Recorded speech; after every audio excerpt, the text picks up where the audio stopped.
Saudações a todos, meu nome é Leon Gotti Neto e esse é o nosso segundo encontro sobre ciência política, filosofia e saúde. E hoje nós vamos falar um pouquinho sobre as origens da filosofia, conforme a conhecemos, e um pouquinho dos conceitos políticos da antiguidade. Como Alfred North Whitehead já falava, a mais segura caracterização da tradição filosófica europeia é a de que consiste numa série de notas de rodapé da obra de Platão.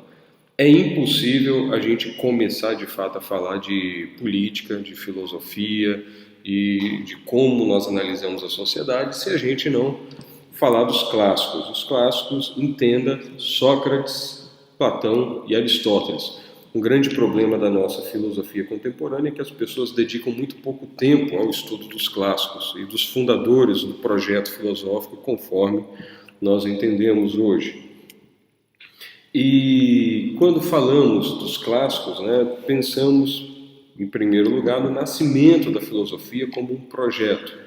O professor Olavo de Carvalho fala bem a respeito desse projeto, que seria a busca da unidade da consciência na unidade do conhecimento e da unidade do conhecimento na unidade da consciência. Então é saber e ser aquilo que você sabe, e integrar o seu conhecimento a quem você é.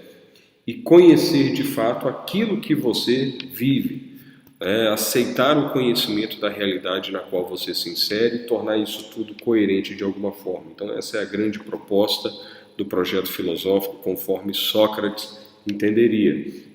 E nós começamos então a falar um pouco de filosofia política, falando de Sócrates.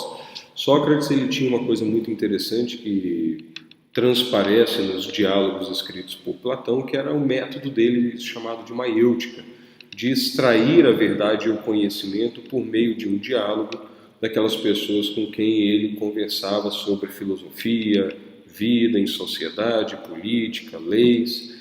Então ele ia descascando as camadas linguísticas da pessoa e trazendo à tona a realidade em que a pessoa vivia.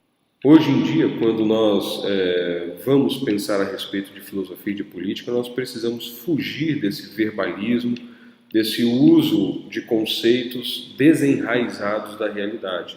Então nós precisamos, de fato, fazer um tipo de maiêutica conosco e com o próximo que dialoga com a gente, tentando extrair dele a experiência real de vida dele por trás do uso de conceitos. Então essa seria uma primeira ferramenta muito importante. Extrair da vida concreta das pessoas, na realidade, o que de fato estão falando e ouvindo acerca da política ou da filosofia. Um outro detalhe muito importante da filosofia socrática é o da consciência da própria ignorância, o saber o que não se sabe. Então Sócrates, conforme a descrição em Apologia de Sócrates por Platão, ele era sábio por saber aquilo que ele não sabia. Ele sabia o limite do conhecimento dele. Então quando nós vamos para uma discussão em filosofia, em ciência política, nós precisamos ser muito sinceros conosco e deixar bem claro o que nós não sabemos. Então não devemos entrar no estudo da filosofia política querendo mostrar erudição ou conhecimento vazio. Não, a gente precisa entrar consciente de nossas falhas. Sócrates também representou a centralização da verdade dos parâmetros que serviriam para nortear uma sociedade no cerne da alma do indivíduo, contra aquela verdade social. Isso é o que o Eric Voegelin falava de civilização cosmológica. Segundo Eric Voegelin, a civilização cosmológica ela centralizava a ordem da sociedade na ordem do cosmos. Então, cabia à sociedade repetir a ordem estabelecida no universo, captada por meio de símbolos, de narrativas mitológicas, enquanto essa sociedade se mantivesse fiel a essa ordem pré-estabelecida, ela seria uma sociedade baseada na verdade e na justiça. Já Sócrates traz para o debate político e filosófico uma concepção de que a verdadeira ordenação da sociedade ela deveria partir e partiria de fato da alma do indivíduo, que organizaria a sociedade ao redor. Hoje em dia, para nós, é muito fácil chegarmos e contestarmos a nossa sociedade, a sociedade em que vivemos. Então, qualquer adolescente hoje é treinado para virar e falar: eu não concordo com isso, eu não concordo com aquilo. Mas o fato é que esse não concordo com isso e aquilo não era nada simples antigamente. Não é tão simples hoje assim também. Mas não era falado de forma tão simples e barata como se fala hoje. O indivíduo, quando ele contesta alguma coisa de sua sociedade, ele afirma o acesso de sua alma à verdade, que supera a verdade dos conceitos, das convenções sociais que o cercam. Então, de certa forma, ele afirma ser capaz de tocar naquela justiça transcendental. Mesmo que ele não esteja ciente ou não concorde com isso. Então, todo questionamento da sociedade ao seu redor é a tentativa de colocar sobre a sociedade uma ordem percebida no cerne da alma do indivíduo.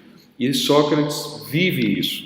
Ele fala de ordens superiores da justiça e, acessando a essa justiça, ele questiona a sociedade ao seu redor e ele paga o preço por isso, enfim, entregando sua própria vida. O aprendiz de Sócrates, que sem dúvida nenhuma é um dos escritores filosóficos mais importantes e famosos de todo o mundo, é Platão, que construiu a sua academia. E Platão vai trazer uma série de aportes extremamente necessários e enriquecedores para a filosofia, como a questão da matéria e da forma e da esfera dos princípios. Algumas obras de Platão também serão muito necessárias para aqueles que desejam entender melhor de política. Então, Platão, além de descrever a vida de Sócrates, a filosofia de Sócrates, ele trata de várias questões sobre justiça, governo, economia, como reger uma cidade, como considerar a questão da justiça, do que é ser piedoso, do que não é, qual é a origem da virtude, se é possível ensinar virtude a alguém. E as descrições de Platão, elas são muito importantes para povoar o imaginário. Então, começar a estudar filosofia lendo Platão, sem dúvida nenhuma, é muito bom. Eu julgo que seria uma necessidade absoluta. E para aqueles que quiserem entender um pouco melhor Platão, eu recomendo as obras do Paul Friedlander e do Giovanni Reale, para uma nova interpretação de Platão. Então, são obras que nos ajudam a entender melhor Platão. E quando falamos de Platão, é impossível não lembrar do mito da caverna. Eu peço que vocês olhem um pouco a figura do mito da caverna e pensem um pouco, lembrem o que vocês sabem a respeito desse mito da caverna que está presente no livro A República, que é a leitura obrigatória também para quem quer estudar filosofia e política. Nesse mito da caverna, Platão fala que nós somos como esses prisioneiros encostados no muro, olhando para uma parede, no fundo da caverna. Sobre essa parede são projetadas imagens, sombras. Essas imagens projetadas nada mais são do que sombras de objetos carregados por pessoas localizadas atrás do muro onde nos reencostamos, onde estamos encostados. E essas imagens projetam suas sombras por causa de uma fogueira acesa dentro da caverna. Acontece que um desses prisioneiros se liberta. Ele olha a situação em que está, vê surpreso as pessoas andando com aqueles objetos lançando sombras na parede, passa por aquelas pessoas, passa pela fogueira, sobe até a saída da caverna e finalmente ele contempla o mundo lá fora. O que acontece com essa pessoa quando ela contempla a vastidão da realidade fora da caverna? Num primeiro momento, a pessoa mal consegue enxergar, a luz fere seus olhos. Depois, com o passar de algum tempo, os olhos se acostumam à luz e a pessoa realmente consegue enxergar todo o mundo ao seu redor. Maravilhado com aquilo tudo, o prisioneiro então volta para a caverna e vai falar com seus amigos sobre toda a realidade, todo mundo que está lá fora. E o que os seus amigos então fazem? Para quem leu a República, é impossível esquecer do final dessa história. Os amigos então matam aquela pessoa que tentou lhes contar a verdade e expandir sua cabeça. Esse mito da caverna, de certa forma, é uma experiência que todos nós vivemos. Platão tinha muito disso, ele utilizava mitos, narrativas mitológicas, para transmitir grandes realidades a respeito da nossa vida.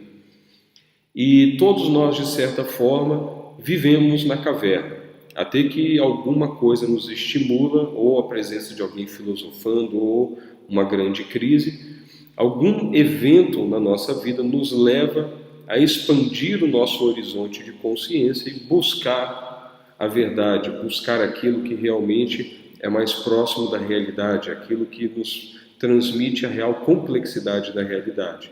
Uma vez dotado daquilo, nós passamos a conhecer algo que antes não conhecíamos e que, de regra, as pessoas ao nosso redor não conhecem. E aí, o grande risco é que, na transmissão dessa verdade, isso cause um grande estranhamento às outras pessoas e leve, enfim, a uma agressão contra aquele que tenta educar, né? Educar vem de ex dulcere, né? Conduzir para fora. Então, educar é abrir a cabeça da gente para a realidade. Então, o mito da caverna, ele pode ser aplicado também até ao conhecimento da política. Uma vez que você conhece certas coisas, você falará de coisas que outras pessoas nunca ouviram falar e estranharão. Então, você deverá sair daquele nível de vulgaridade da discussão política do dia a dia, que o brasileiro é muito craque nisso, e alcançar um nível de análise política muito mais aprimorado, mas com muito maior complexidade. E provavelmente você falará de coisas que as pessoas que não se dedicam ao estudo da política não compreenderão. Um dos objetivos desse curso é tentar transmitir esses conhecimentos, né, e essas ferramentas políticas de forma um pouco mais facilitada. Mas eu tenho certeza que quem quiser realmente aprender terá plenas condições. Do livro A República também nós tiramos uma grande especulação a respeito de como seria a cidade perfeita. Então Platão dedica parte de sua obra, a grande parte de sua obra, buscando uma cidade ideal, com leis ideais, de como ela funcionaria. Ele é acusado por algumas pessoas, como Karl Popper, de ser um tipo de totalitário, né? De filósofo do totalitarismo, mas isso há muitas controvérsias a respeito da validade dessa interpretação de Platão. Platão deixa bem claro que ele está especulando, e na obra platônica nós vemos diversas especulações. Então, em nenhum momento podemos ter a certeza de que Platão realmente acredita que sua cidade será perfeita. Ele coloca várias dificuldades no processo de descrição dessa sociedade também. Mas é uma obra que, sem dúvida nenhuma, nos leva a refletir a respeito do que seria uma sociedade melhor, como lidar com uma elite adequada, como formar nossas crianças. Então, são assuntos que até hoje são muito atuais. Qual é a educação adequada para formar um cidadão? Isso é o que se fala hoje em dia, na política, a todos os momentos. Então, Platão já falava disso e já escrevia sobre isso no seu livro A República, que, junto com a Apologia de Sócrates, é leitura obrigatória para qualquer um que queira realmente entender de filosofia e política. Então, essas são as grandes sugestões bibliográficas dessa nossa breve aula de hoje. Apologia de Sócrates e A República. Apologia de Sócrates é um livro de leitura muito breve, vale a pena ler, realmente. Eu acho que é um livro que, para quem deseja começar a estudar filosofia, eu indicaria como a primeira leitura. E a série publicada pela Universidade Federal do Pará, que foi feita com a tradução do Carlos Alberto Nunes, sem dúvida nenhuma é a obra de referência, né, de Platão aqui no Brasil. Vale a pena adquirir essas obras que pertencem a essa coleção da EDUFPA, né, da editora da Universidade Federal do Pará. É a melhor tradução que se tem, conforme diversos críticos, para a língua portuguesa, disponíveis aí hoje no mercado. E na próxima aula nós falaremos um pouquinho sobre Aristóteles e as contribuições de Aristóteles para a filosofia política. Nesse primeiro momento, antes de passar diretamente aos conceitos básicos com os quais trabalharemos, a gente precisa realmente trabalhar um pouquinho o nosso imaginário. E nada melhor para trabalhar o nosso imaginário do que as especulações filosóficas dos clássicos, Platão e Aristóteles. Leitura obrigatória não só para quem quer saber de política, mas para quem quer realmente fazer filosofia, filosofar. Um grande abraço e até a próxima.